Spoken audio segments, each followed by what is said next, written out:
They say blood never lies, and in this unforgiving land, neither does silence. For 12 years, Thorne Whitmore had made his ranch a fortress against the past, with only the wind and his cattle for company. But that peace was shattered the day a stranger collapsed on the very boundary he had drawn.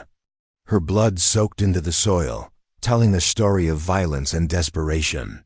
For Thorne, the choice was clear: help her and burn down the peaceful world he had built, or turn his back and kill the last piece of humanity left inside himself. This land didn't know how to keep secrets for long. For 12 years, it had only told Thorne Whitmore stories of the wind, the cattle, and the vast silence. He had built this private realm deliberately, a kingdom of forgetting, bordered by miles. Of arid land and a past he had tried to bury behind fire and venomous whispers. But today, the land told a different story, a story that was slumped against a fence post, weathered gray by sun and rain. It was a crooked figure, a woman in a tattered dress, stained with dust and a darker red that Thorne recognized instantly.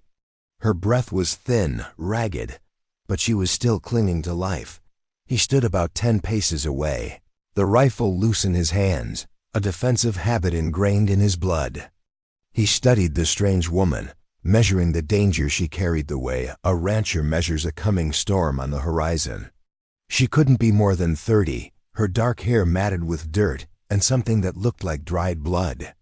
Her face was as pale as morning frost, her eyes closed. Every instinct in him screamed, telling him to turn away, to go back to the cabin, bolt the door, and let the wilderness solve its own problems.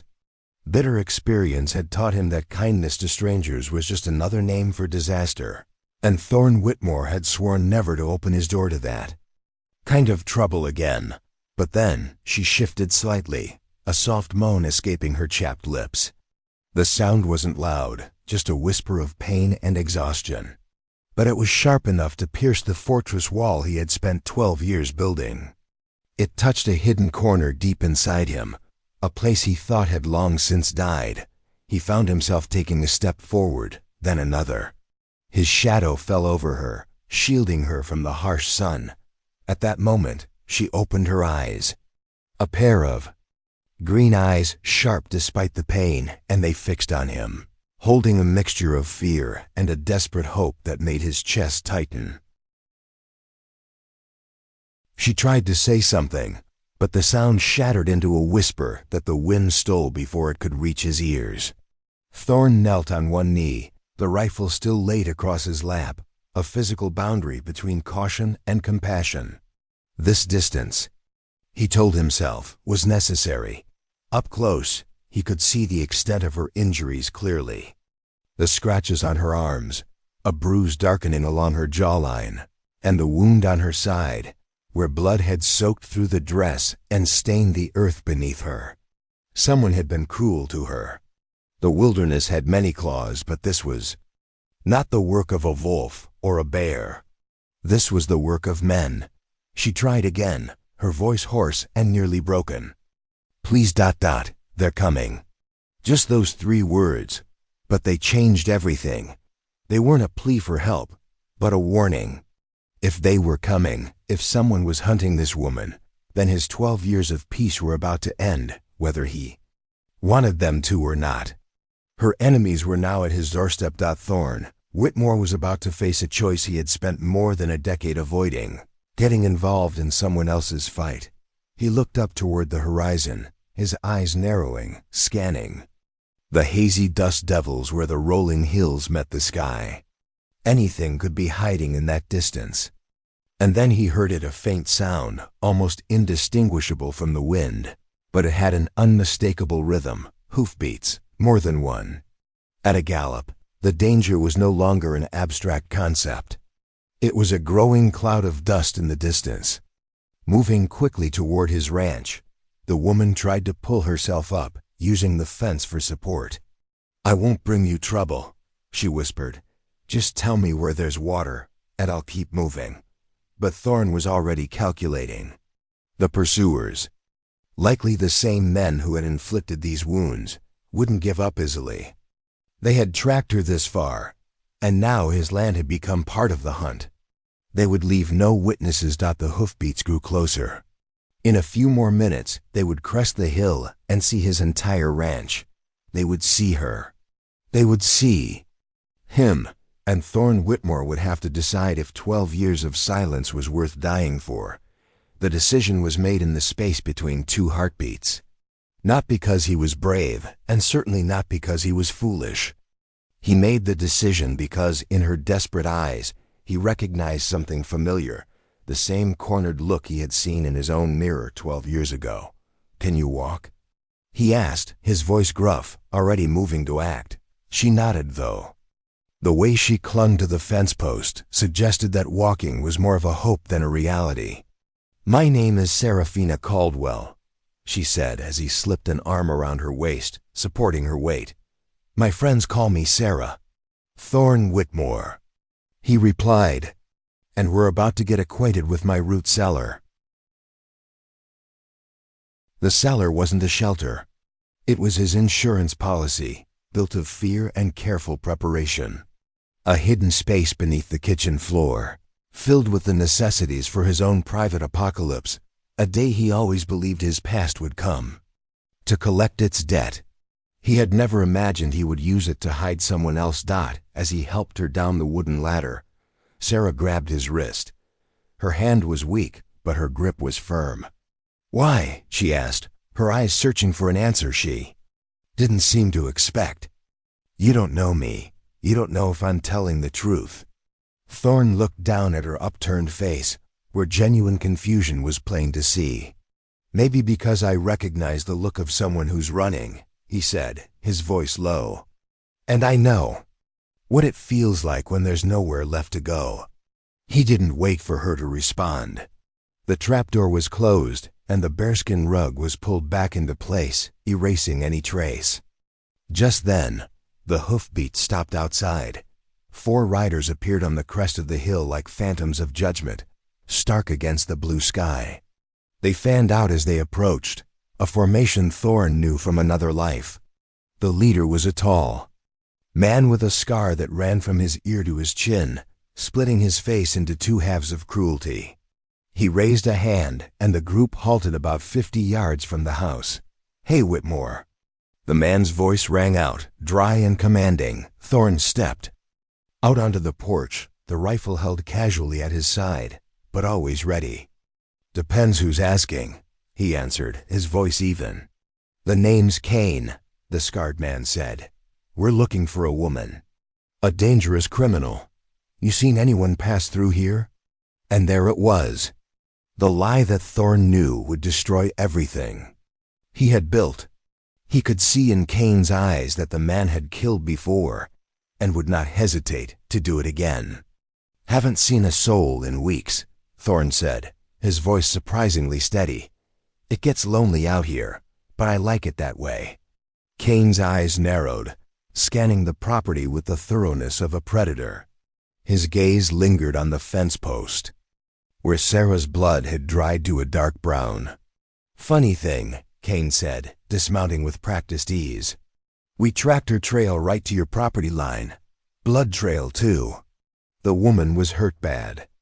The other 3 men spread out, not overtly threatening, but positioned like men who were all too familiar with how confrontations ended.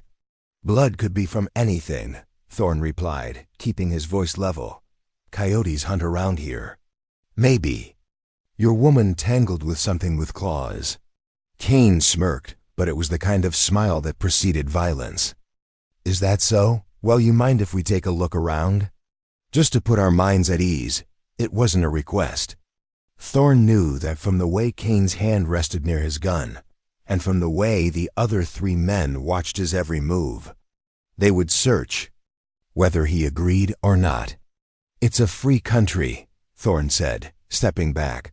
"But don't spook my cattle. They're skittish." As Cain drew closer, Thorne caught a detail that made his blood run cold. Mud caked on the man's boots. Not just any mud, but the distinctive red clay that came from only one place in this territory, The Henderson property near Dead Rock Canyon. Sarah had been telling the truth. Cain was on the steps now, close enough that Thorne could smell the stale whiskey and see the dried blood under his fingernails. "Nice place you got here, Whitmore," Cain said, his eyes taking in every detail of the house. "Quiet, private, the kind of place a man could hide things. Or people. I'm just a simple rancher," Thorne replied. "Got nothing to hide." One of Cain's men shouted from near the barn, "Cain, found fresh horse tracks. Someone was here recently." Cain's hand tightened on his gun. "I thought you said you hadn't seen anyone?" "I said I hadn't seen a soul," Thorne replied, his finger finding the trigger of his rifle. "Didn't say I hadn't left my own property. Rode out to check my fences this morning." For a long, tense moment, the two men stared at each other. The silence was heavy, filled with lies and unspoken violence. Then Cain smiled again. And at that moment, he stepped onto the first plank of the porch without invitation. The act crossed an invisible line, a violation of the sanctuary Thorne had defended for 12 years. The conversation was over. Cain's action was a spark, and Thorne's reaction was a powder keg. Before Cain's boot could land on the second plank, the rifle in Thorne's hands roared a single time, a dry and decisive crack. The henchman nearest the barn collapsed without ever knowing what happened. The world exploded into a chaos of noise. Cain dove for cover behind his horse, bullets from his pistol chewing up the porch where Thorne had just been standing. The other two men scrambled for cover behind a water trough and old wooden barrels, splintered wood flying through the air. In a brief moment of silence, Thorne heard a creak he never wanted to hear. The cellar door. "Stay down!" he roared, but it was too late. Sarah appeared beside him, her face pale but her hand surprisingly steady on his spare pistol. Blood had soaked through her makeshift bandage, but her eyes burned with something more intense than pain. "They killed a little girl," she whispered, her voice nearly lost in the gunfire. "Sarah Henderson, she was only 8. They killed her because she saw them kill her parents." Those words hit Thorne harder than any bullet. An 8-year-old child. This fight was no longer about protecting the stranger or about survival. It was about vengeance. "How many rounds you got?" Thorne asked, his voice ice cold. 5. "And what's on your belt?" Thorne checked his rifle. 3 rounds left. Not enough for a straight fight. But then he remembered his ace in the hole, the old dynamite he used for clearing tree stumps stored in the barn. "Dangerous but effective. Can you keep them busy for 2 minutes?" he asked Sarah. She just nodded, sweat beading on her forehead. "From pain and exertion." "What are you planning?" "Something reckless." 30 yards of open ground stretched from the porch to the barn door. It was a killing field. As Sarah opened fire, forcing Cain and his men to keep their heads down, Thorne sprinted. He felt the heat of a bullet graze past his ear. He dove into the relative safety of the barn, just as another bullet slammed into the doorframe. His hand searched in the dark corner, finding the wooden box marked with a skull and crossbones. 2 sticks of dynamite. Enough to level half the barn, or to change the tide of this fight. Outside, Sarah's shooting had stopped, reloading, or worse. Thorne had no time to think. His trembling hand struck a match, and the flame licked at the fuse. 20 seconds, maybe 30. He burst out of the barn, rifle in one hand, the hissing stick of dynamite in the other. Sarah was still there, crouched behind the railing, a new gash bleeding on her arm. "Give it up, Whitmore," Cain shouted from behind his horse. "You're out of options. Send the girl out, and maybe I'll make it quick for you." Instead of answering, Thorne threw the dynamite in a perfect arc toward the water trough where 2 of Cain's men were hiding. The explosion shattered the morning, sending a geyser of dirt and wood skyward. When the dust cleared, one man was motionless. The other was trying to crawl away, stunned and bleeding. But Cain had used the chaos. He rushed the porch and suddenly, his gun was leveled at Sarah's head. "Drop it, Whitmore," Cain snarled, his face a mask of rage and desperation. "Drop it, or I'll paint your porch with her brains." Thorne froze. 30 yards separated him from Cain, but it might as well have been a mile. Sarah looked at him, and in her eyes there was no fear, only acceptance. "Don't," she said quietly. "Don't let him win." Cain was squeezing the trigger when the second stick of dynamite, the one Thorne had lit but kept hidden behind his back, rolled gently to a stop at the killer's feet. Cain's eyes widened as he realized the truth. He had maybe 3 seconds to choose between shooting Sarah and saving himself. He chose wrong. The blast threw Cain backward. When the ringing in Thorne's ears faded, the ranch was eerily silent, except for the wind and the distant, panicked lowing of the cattle.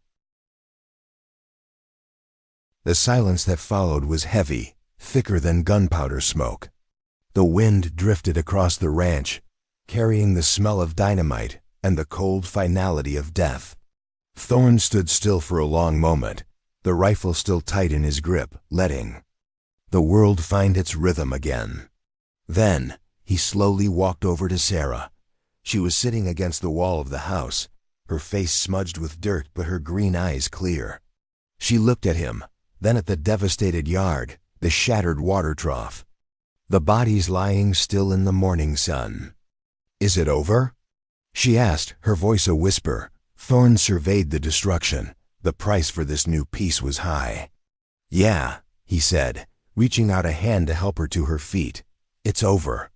3 days later, Sheriff Morrison arrived from Dead Rock Canyon with a small posse and many questions. He found Thorne replacing the planks on the porch, while Sarah sat nearby in a chair, her wounds healing but her presence now a permanent part of the place. Morrison was a sturdy man with eyes that could see through most lies, a rare quality in this territory. He listened to their story, examined the bodies, and nodded when Thorne handed him the extra dynamite Cain had been carrying, proof of his motive. The Hendersons found a vein of silver big enough for a man to kill for, Morrison explained, weighing a piece of ore his men had found. Cain and his crew figured they could eliminate the family and take the claim for themselves. They almost got away with it. The sheriff's gaze lingered on Sarah, taking in her healing injuries and the resolve on her face. "Are you willing to testify in court about what you saw?" "Every word," Sarah replied without hesitation. "The little girl, Sarah. Henderson deserves that much." Morrison nodded in satisfaction, then turned to Thorne. Thorne's hands stilled on the wooden plank. "And you," Morrison said. "I've heard of you since the war days. Some folks might wonder why a man with your skills chose to hide out here for so long." Thorne didn't answer, his gaze distant. "Sometimes a man needs to find peace for himself before he can make it for others." "Well, you made plenty of peace here," the sheriff said, a rare smile touching his lips. "Cain's gang was terrorizing half the territory. Word is already spreading about what happened here. You might find you'll have some folks stopping by just to shake your hand." The thought of visitors, of his isolation being permanently broken, should have filled Thorne with dread. But instead, he found himself glancing at Sarah, who was watching him with something that looked like hope. After Morrison and his posse left, taking the bodies and the ghost of violence with them, Thorne and Sarah sat on the half-repaired porch as the sunset began to paint the sky in shades of fire. The sun set, painting the sky in colors of fire and ash, a gentle reminder of the battle that had passed. The wind blew softly, carrying the scent of grass and damp earth instead of gunpowder. They sat in silence for a long time, a silence that was no longer a wall between them, but a shared space. "You could go anywhere," Thorne said first, his voice low and quiet. "Morrison said he'd escort you to Denver. Help you start a new life, somewhere no one knows your story." Sarah didn't answer right away. She watched the cattle moving slowly across the pasture in the dying light. She had been running for so long. "And you?" she asked, turning to him. "What will you do?" "Same as always, I suppose," he answered, but the words sounded hollow even to himself. "Work the ranch, tend the cattle." He paused, then looked directly at her, although ... It occurs to me that this place could use an extra hand with the work. And maybe a woman's touch. Was he offering her a job or something more? "I'm offering you a home, Sarah," he clarified, his voice honest and direct. "If you want it." Her smile bloomed, like the sunrise after the longest night, chasing away the last of the shadows. "I've been running for so long, I've forgotten what a home feels like," she said. "It feels like this," Thorne replied, and for the first time in 12 years he truly meant it. 6 months passed. Travelers crossing the territory began to tell stories of a peaceful ranch where a scarred man and a green-eyed woman had built something beautiful from the ashes of violence. They raised cattle together, welcomed strangers in need of help, and never spoke of the day that blood on a fence post changed everything. Thorne kept his rifle cleaned and ready, but he never had to use it again. Some battles once won, stay won. And some peace, once earned with blood and courage, lasts forever. The ranch that had once been a sanctuary for one broken soul had now become a haven for 2 healing hearts, proving that sometimes the best things in life begin with the courage to help a stranger in need.